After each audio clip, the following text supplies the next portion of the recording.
cause we can't stop.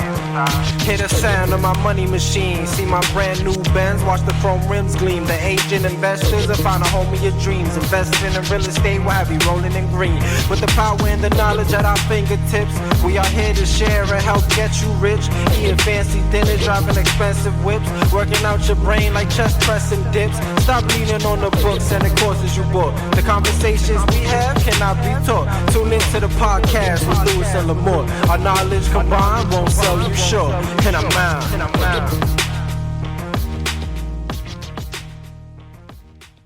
And welcome to another episode of The Agent Investor. I'm your host, Michael Lamort, alongside Luis Fernandez. However, Luis has gone on a diet, and his skin has gotten a little bit lighter. Yes, he's, I guess I've changed a lot in a few weeks. Yeah, so Luis is on a well-deserved getaway right now. Yep. So we got Fran here, Fran Volpe, to drop in and take the seat. Mm-hmm. And What's going on, guys? What's going on? Glad to be here, Mike. Thank you for having me on. Yeah, we'll have a good time. It's gonna be our first show about nothing. Yep, first show about nothing. It's like Seinfeld. It's just show like, about exactly. It's a show about nothing. And it did very well. What do you want to talk about? Some whiny stuff, but yeah, man. So first of all, how's the world of Why Not You Media? Like, what is going on in your world lately? So our world, like I said, thank you for having me on, but Why Not You Media? So we have a lot going on. It's one of those things where, we are still growing as a team. How many years you guys have been a company? We're going on officially 3 years. Okay. Yeah, we're going on 3 years. We've been doing the whole digital marketing, social media stuff for 5 years. Tony and I were doing it for 5. Tony a little bit longer. Tony's actually going on the 6th year. But as a Why Not You Media company with LLC and all the paperwork, It's going on 3 years. Yeah, so a real deal is 3 years. Yeah, but it's been a wild ride for us. It really has been. We're continuously growing, looking for new talent, looking to bring on new people. But we've been networking. Honestly, we've called and kind of named this summer the summer of networking because... Now it's official? Yeah, now it's official. It's official. It's official. It's official because it's on this podcast. But yeah, we named it that. Obviously, you have to generate money and revenue, but at the same time, we're just trying to deepen the relationships we have and get in front of new people, whether it's leveraging, being a part of a country club or going to cigar lounges or now with events opening back up. Well, you also, to be fair, you guys also, made a point to reach out to your customers like myself, sit down, grab dinner. Yeah. Just kind of do some things like that, which is pretty cool. Yeah, relationships are extremely important. So I can look forward to more dinners? Yes, 100%. Because Mikey likes dinners. Mikey does like food, so it works out. But yeah, all good things, honestly. We're having a blast. We're having a good time. We all love what we do. So to me, and I know I speak for Michael and Tony and the rest of the guys, I don't wake up and feel like I'm working. Well, that's an awesome thing. That is the key. Mm-hmm. But from year 1 to year 3, there has been growth. Yes. Oh, it's significant. So how do you put it into words? Because growth is important in every business, not just real estate media, real estate investing. Any company that you are running or looking to start running, growth is important. Otherwise, you're going nowhere. Yeah. So what are you seeing as a difference between year 1 and year 3? So from year 1, we were nobodies. We didn't know anyone. We sat in this office that we're sitting in now. Tony's desk was actually right here. Yeah. And my desk was diagonal. I'm feeling his presence. You can feel his presence. You feel the godfather of IG's presence here with us. But his desk was here, where this is now, and across diagonally was my desk. And we would just sit here every day, because Tony left his full-time job in construction, and I was actually in the mortgage industry. Oh, wow. And I left that, and we sat in here 15, 16 hours a day, Monday through Sunday. Sometimes we took our Sundays off to be with family and friends, but we were in here every day just sending out direct messages to businesses and individuals and hoping that we would get responses. Just to get gigs on, hey, can we promote your business? This is what we do. Can we help you grow So basically you're doing your form of lead generation. Yeah, just growing, helping, trying to help people grow a presence, get meetings. We actually were referred to you. You were one of our first early on clients, and you connected us to some, great people, and that obviously helped us grow our business and grow our name. But just from year 1 to year 3, it's just the reaction we get from when we meet people. Our knowledge also is knowledge is power. Yeah. We've really learned the digital side of stuff inside and out, and that's what we pride ourselves on, that we can bring that to clients. But from year 1 to year 3, it's just our brand has grown, our knowledge of the platforms has grown, and and just overall how much content we've been putting out has grown as well. Yeah. So with all your customers, right, that you have now, and obviously it's got probably a big difference between year 1 and year 3, and hopefully you have a lot more customers. Yes. What does your customer base look like? What kind of industries are you helping promote? So right now, from year 1, just to kind of give the audience and everyone an example, from year 1, we were just going for volume, like anyone that we wanted to work with us. And so you weren't like specifically directing yourself to realtors or there was no restaurants niche. Or whatever it was. There you was were just no, like, let's just hit as many people. Let's throw some darts. Literally. Let's throw some darts. Yep. See who's going to respond. Yep. And let's get a conversation going and see if we can get some business. Literally, because at that point we were like, who are we to niche? We don't know any of these industries that in detail, but we were like, let's see what we can get, see what happens. And we started getting meetings. And then from there, we realized, you know what, with our knowledge and what we know, I think we can brand any product or service. But honestly, right now, we work with a lot of people in the professional side of things. A lot of lawyers, accountants, real estate agents, mortgage brokers, financial, advisors. We're getting into that world. We have had high schools reach out. We're working with investigation companies now that do private investigating. Interesting. We also have a few restaurants that we're working with. And we're also working with, product-based companies such as, a wine company and an ice cream company. So those are just like an idea of where our talents can go. Because honestly, I got to say, we're blessed and grateful to have the team that we have around us. From, me having Tony and Michael by my side, but having guys like Steve, who's behind the camera right now, Mark Supik, hey, Steve.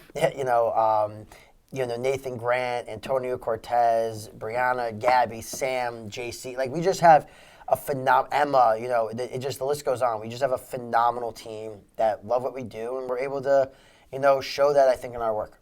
Right. So obviously from year 1 to year 3, you have expanded, reached out to more people, and then leverage yourself by hiring people. Yes. Right? Yep. So obviously this is a, predominant real estate program, but it's important. Like just like in real estate, I started off as a single agent, and then had to, work my way to getting some type of an admin to help leverage myself, and then here we are, 6, 7, 8 years later, and there's 4 of us. Yeah.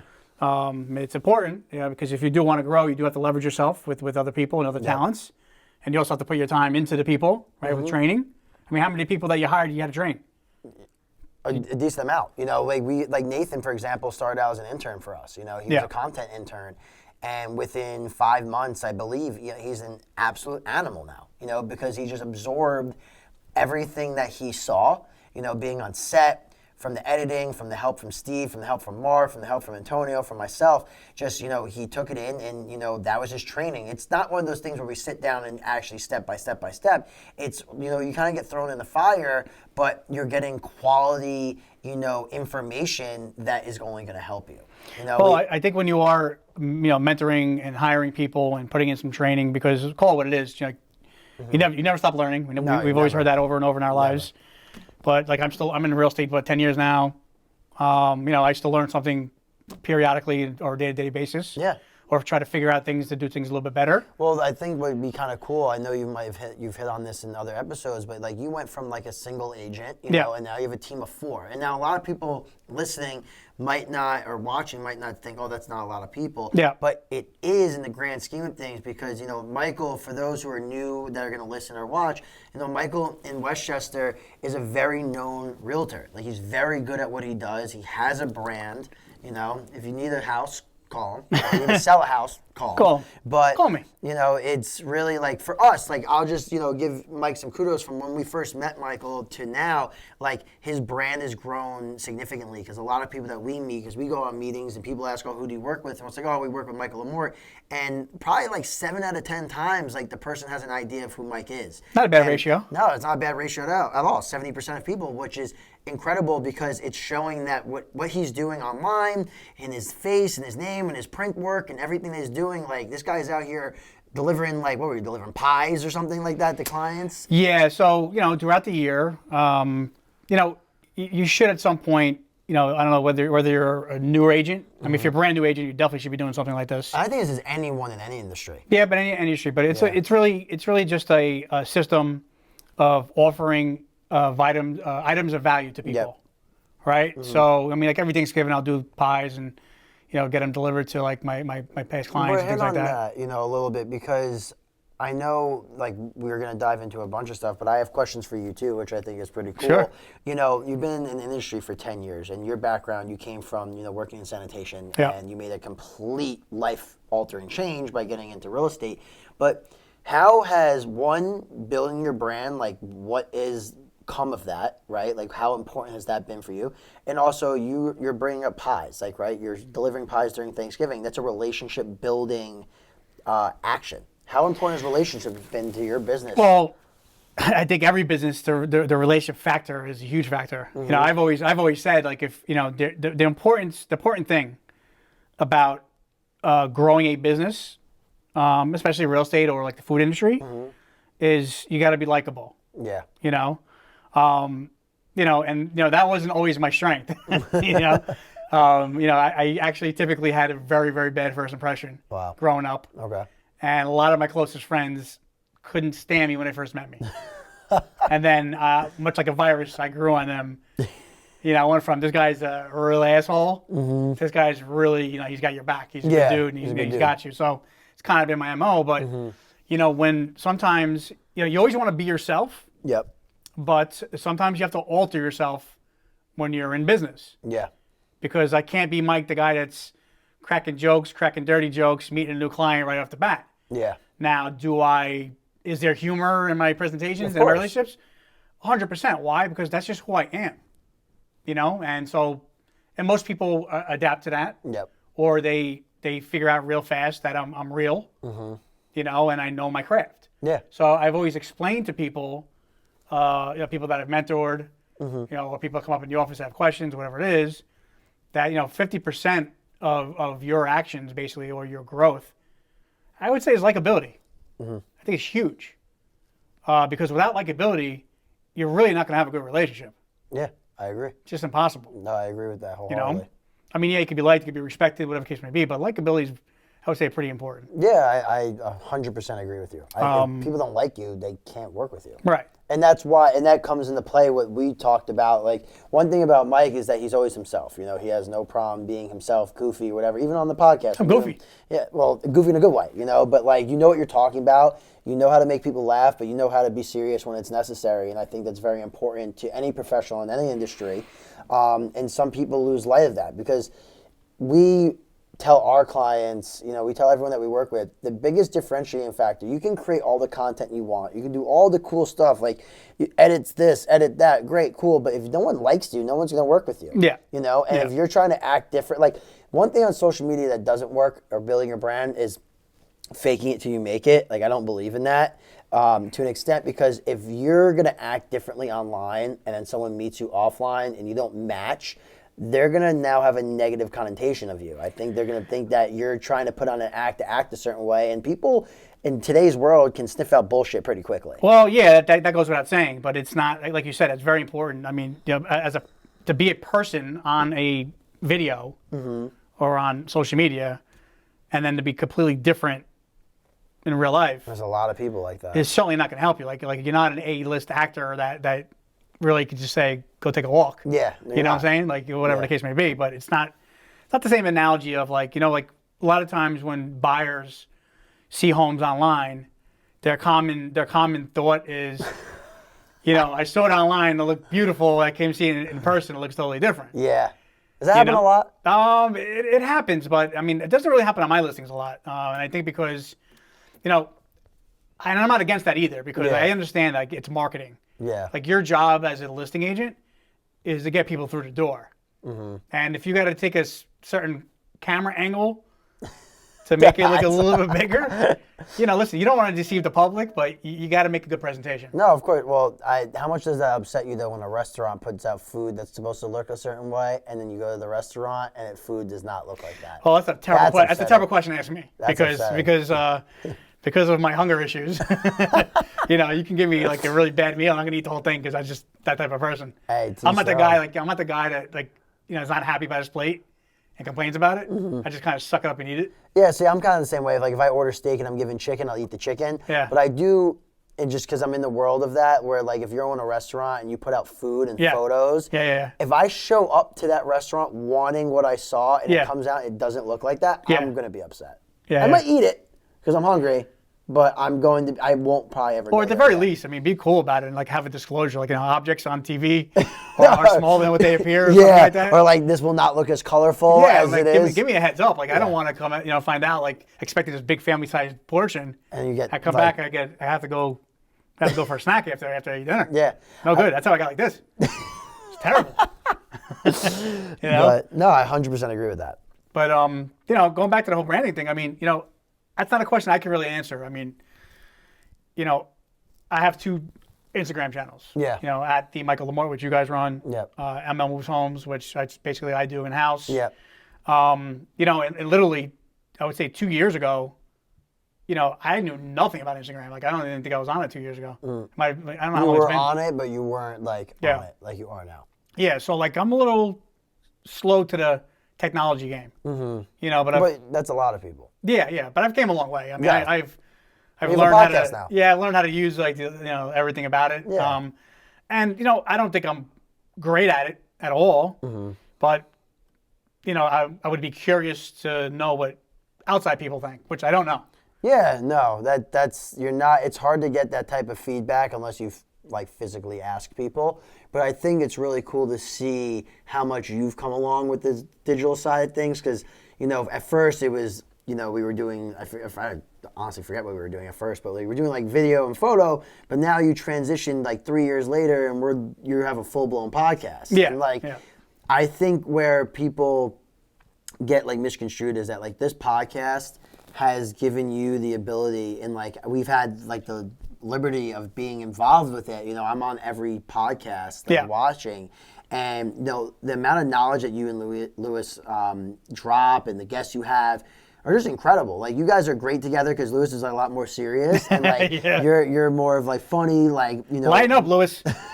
Lighten up. Well, I'm right now. He's transformed, remember? Nah, he's a good guy. He's a great guy. Yeah, he's a good guy. He's actually very fun. We've we've obviously been on playing lunches and stuff like that, and gone out for adult beverages, over the years, and had a lot of laughs. But that's why I don't tell him anything about the shows. Yeah, I just kind of hit him with it, because if I tell him, he might be like, oh, I don't like this, or I might have an opinion on it. Yeah, so I just kind of want to just like blindside him, and it makes it for a better podcast. I think I've enjoyed every episode that we filmed. I think one of the last ones you did with Brandon Steiner, that was just so cool. Because I remember standing there and I'm like, wow, like I've known the Steiner name since I was like 5-6 years old. Yeah. And to be in the same room as this guy and know, like, one, he's not just a person. Like, this guy's a legend. Like, he is. Like, there's no... To somebody like me, he definitely is. I mean... Maybe not to everybody, Well, a lot of people, listen, just Google the guy's name, Brandon Steiner. Again, I was very lucky to have him on the podcast. He was actually introduced... I was introduced to him through Richard Amato, who's one of my sponsors at Keller Williams, and been like a coach and a good friend and a mentor to me. And now I have 2 coaches. One is Brandon Steiner. Yeah, which is incredible. So I speak with Brandon. I get an opportunity to speak with him every Friday via Zoom. And, and one may say, okay, so Brandon Steiner has a background in sports memorabilia. I mean, if you look him up, you'll see a whole bunch of other, attributes about him. Speaker at colleges and things like that. But for me, growing up, I was a very huge Yankee fan growing up. Yeah. Not that I disliked him now. I just kind of like grew out of like sports a little bit. Just more focused on business and life and kids and stuff like that. But I would always be big on purchasing autographs of Yankee players. Yeah. And they would all be certified by Steiner Sports. Yeah. So, and I got to be fair. Like I never said to myself, like, oh, I hope I could meet Brandon Steiner one day. No. But the fact that I actually somehow got introduced to him, and now I speak to him, and now we're on a pretty friendly level. It was really cool to sit across from him and do a podcast with him. And anybody who hasn't watched it should. But call it what it is. There wasn't much interaction from me and Lewis. However, Brandon had so much to say. Yeah, he really did. I mean, the cool thing about Brandon is that he's not a real estate coach. He's a life coach. Yeah. And I have no idea how old the guy is. I'm sure we can find out, but I hate to say this, but I'll say it. Yeah. He kind of reminds me of a Donald Trump, love him or hate him. And not by personality, but like how much energy the guy has at an older age. Yeah, he's got to be in his late 60s or 70s. He's got to be. Got to be. I'm not gonna ask, but I'm not gonna ask how old are you, but but one thing again, love him, I hate a guy like a Donald Trump, but the guy always seems like he's full of energy, and from what you hear on the news, like he sleeps 5 or 6 hours, doesn't drink, blah blah blah. Yeah. Just has a lot of energy, and I see like Brandon being kind of the same way, and it kind of makes me say like, wow, like because how old am I? I think I'm gonna be 44 soon. Ooh.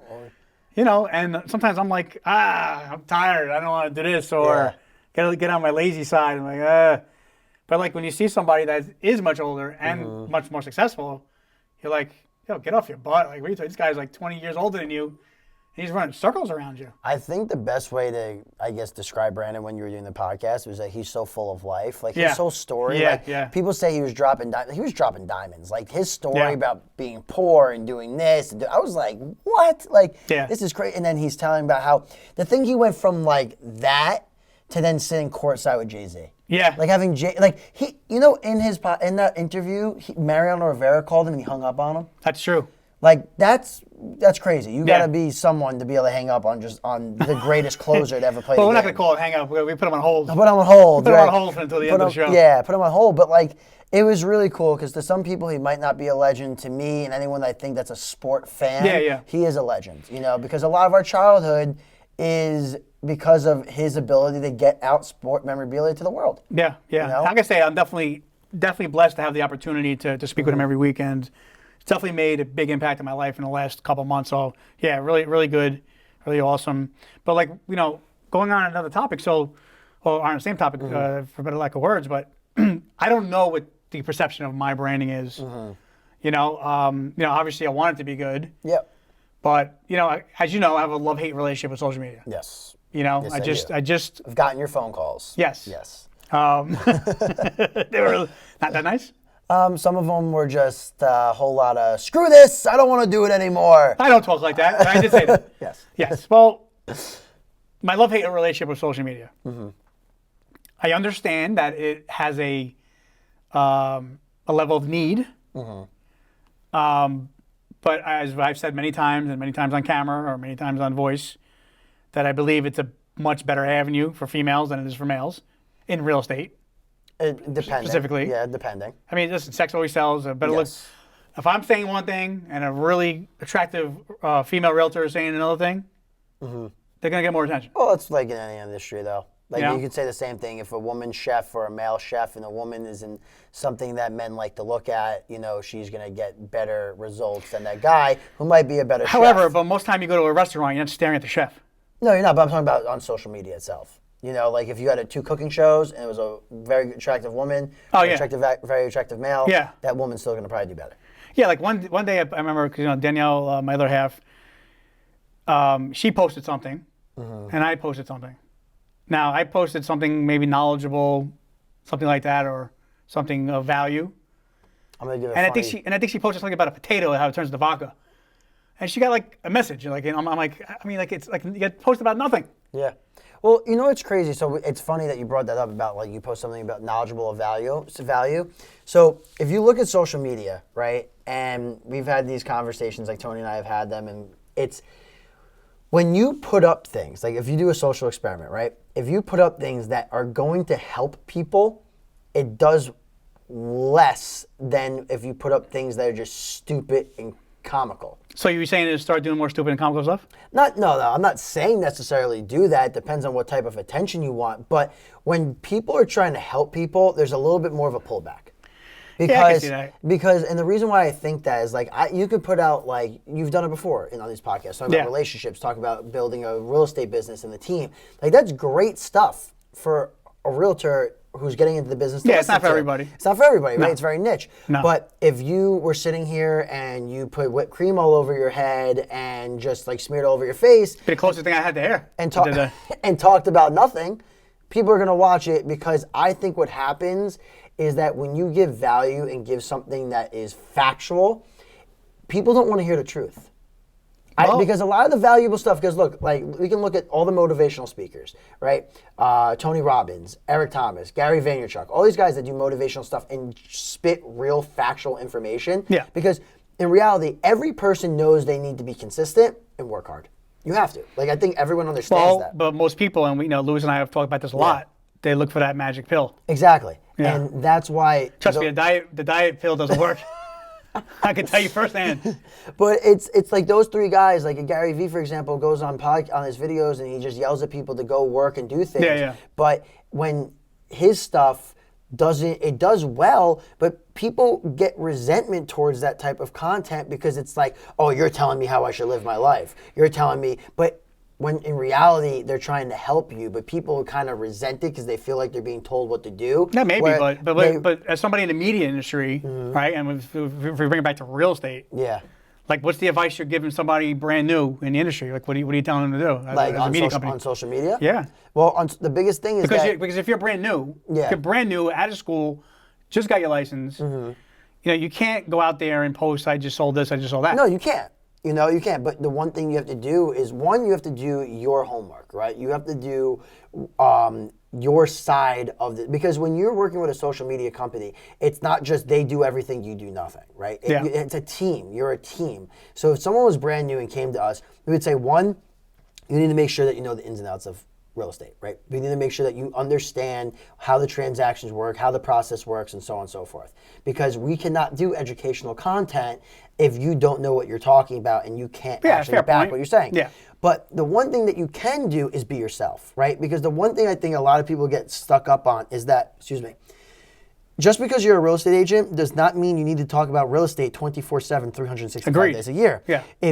I just use this example because it's an easy one. Let's say you loved to cook, right? And we said, opposite, I love to eat. Okay, you love to eat. But let's say you loved to cook. Yeah. You can start a cooking show in your house just talking about cooking and what you're making, and has nothing to do with real estate, but because you love cooking and other people love cooking, that's going to attract that type of audience and those types of people. Yeah. And that eventually can lead to new relationships, and relationships are what turn to business. So I think people get misconstrued. It's not just about talking about your industry. You should. I'm not saying you shouldn't. Like, you have to put out educational, valuable content. But if you love to smoke cigars, play baseball, go fishing, show that. Be vulnerable. Add that other side. So if you're a new agent, don't just sit there and come on and plaster everybody with real estate. Show them you're a person. Yes. And that you also have a life outside of real estate. 100%. Because you might attract, because you're like, if you're a Jet fan, you know what, and you're a realtor, you should start a fucking podcast talking about the New York Jets. If you're a Jet fan like myself, you should pick a new team. Yeah, I've debated it. I debated it. Hopefully, I don't know, praying that something happens this year. But that's what I'm trying to get at, is that if you love something else, right, like this podcast, The Agent Investor, it's about real estate, but you guys talk about a lot of stuff, you know? But the next thing, the piggyback off it, I'm giving some branding ideas here. The piggyback off of it from here, you don't just do this podcast. You create your own show by yourself, The Michael Mort Show, and you talk about nothing that has to do with real estate. Like, if you love the New York Yankees, you do a podcast just talking about the Yankees. And why? Because you're going to attract a different audience because you like the Yankees. Now, is that type of advice like would you would give, like if you had the two extremes, brand new agent and then somebody who's a seasoned agent? Yes. Like, because you have clients that are agents. Yeah. You've done this with me, like you change everything up about my page or whatever the case may be. But like, what are the things you see now that, like, what would be an example of something you see now with somebody that could be for a customer? They like, don't do this. Like telling like a more like seasoned agent what not to do? Yeah, like for example, say I come to you now, been in the business 10 years, been on social media for 5 years, whatever it is. Been longer than that, but just an example. And you see something, you're like, we got to move away from this. What is that? Anything that is, and this is just what we say, is that stay away from politics, religion, and things of that sort. Like, everything I want to talk about. I say that because people don't want to work with people that are over opinionated. Like, you don't want to shove your opinion down people's throats, especially in However, when you're doing a podcast or something on video, yeah, you're sharing your opinions most of the time. You are, but when with the world we're living in, like, if you're gonna push religion or politics, people take that more aggressively, and I think a little bit more negatively than if you're talking about something else. Like if you're giving your opinion on the Yankees, but that's the Yankees. Like that reality, like you could stop watching sports and there's not going to be any effect on your life. Where now if you stop, like you have to pay attention to politics and things of that sort because it does dictate what goes on in this country. Well, I tend to think, and I don't know if this is because I'm older now, but like when you're younger, you don't give a rat's ass about politics. Like if you weren't a realtor, let's say you were like completely changing your brand, and you were like, I'm getting out of real estate. Yeah, which I've thought about many times. Okay, like I'm getting out of real estate and I'm going all in on this podcast, right? Let's just say you said that. I would be like, Mike, go for it. Really? At that point, I would tell you, go. Why?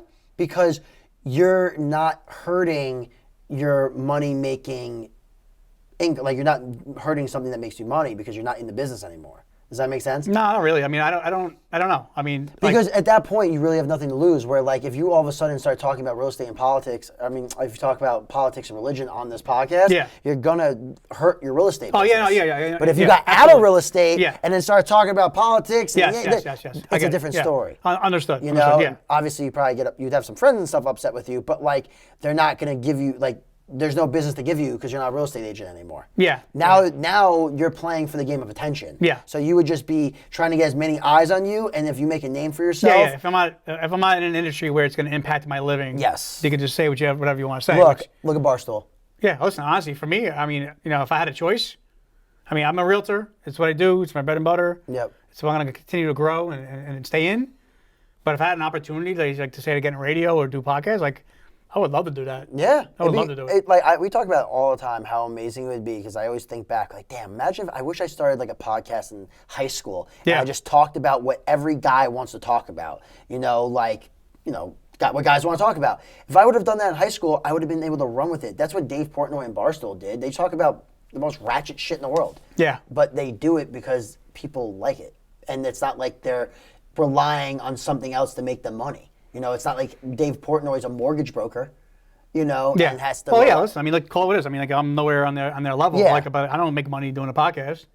I do it because I enjoy it, and I'm trying to help people. And if I could be of value, great. If not, it's great too. But I'm actually doing it because I enjoy it. You actually, like, when it comes to anything branding, you have to, you know, anything that you do, like this is just the way I think. When I go out, when I go places, when I meet people, everything I say, do is going to reflect on who I am and my brand and Why Not You Media, right? Like, and everyone that's around me and who I surround myself with is an extension of that. Like if I'm dating a girl that acts a certain type of way, that's an extension of me. You know, thankfully I have an amazing girlfriend, so that doesn't happen. But you have to start thinking, if I do this, does it affect my brand? And in the worlds we're in, we can't hop in and start giving opinions on things like that. Like, we want to get business. I'll be shocked if there isn't a couple of things I've posted that maybe didn't hurt a little bit. But again, keeping it real is different, though. Like when Lewis, I do keep it real. Yes, like you and Lewis keep it 100 with people, and like in some of your episodes, you guys are full blown blunt. That's cool because it has to do with your business. But if all of a sudden you're like, I like this person because of this, and you start arguing, a little dicey. Might bite your tongue a little bit. Yeah, a little bit. So that's just when branding. It's all strategy. It's a big strategy, and the right strategy can help you. And then, you know, if you ever get to the point where you have like that type of clout and that type of, then, you know, maybe you can say whatever the fuck you want. Well, one thing that Brandon Steiner brought up to me, which I'll share for everybody as we end the show, is that you got to plan, you got to operate, and then control. Plan, operate, control. I also loved, last thing I'll say, I loved when he said be hostile. Be hostile. That was dope. Because he said that when it comes to your life and it comes to your well-being, he goes, I love when he said, I can be the nicest guy in the world, but if someone owes me something, I'm a fucking savage motherfucker. Like, that was dope to hear. He said it in his own words. His own words. I changed his words, but he was like, you got to be hostile. Like, that was cool. You know, because it shows, like, you can't lay down and die. You can't. I think, listen, everybody has ups and downs in life and in business, but the only way you're going to get up is if you get yourself up. No one's going to do it for you. It's just how it goes.